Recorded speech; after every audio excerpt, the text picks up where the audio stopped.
chez Dewey, donc, le savoir, c'est un ensemble de processus sociaux, de dynamiques sociales, intrinsèquement démocratiques. Le savoir ne se possède pas, il n'y a pas de prédation possible sur le savoir, sinon on décompose ça en atomes de data, comme on dit aujourd'hui, et c'est plus du savoir.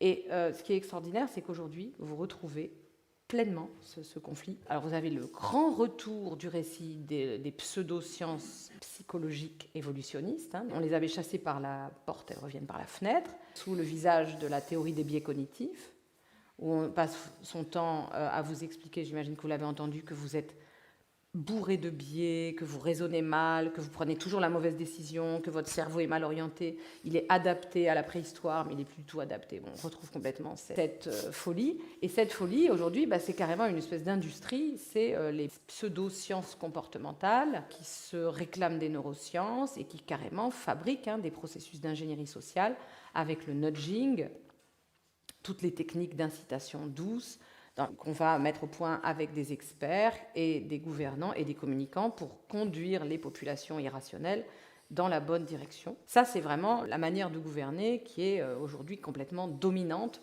dans le personnel politique qui malheureusement est au pouvoir aujourd'hui. Oui, et puis dans l'urbanisme, comme dans le commerce, comme partout.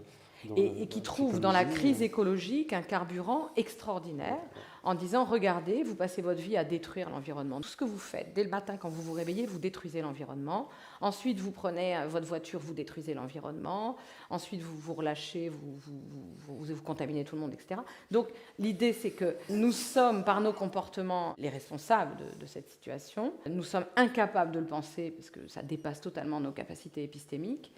On va forcément prendre la mauvaise direction, on va tous vouloir détruire la planète parce qu'on est fait pour ça, on est configuré comme ça, on pense toujours à courte vue, etc. Donc, résultat, ce sont tous des libéraux, mais ils sont tous en train de se dire, on a cru à l'homo economicus, le sujet rationnel calculant parfaitement les coûts et bénéfices. On s'est complètement planté. En fait, il n'y a pas d'homo economicus, il y a un homme totalement, une espèce humaine totalement irrationnelle et complètement anéconomique. Donc, il faut reprendre tout ça. Et c'est ce nouveau libéralisme autoritaire, déjà tout à fait lippmannien, que vous avez aujourd'hui qui triomphe partout.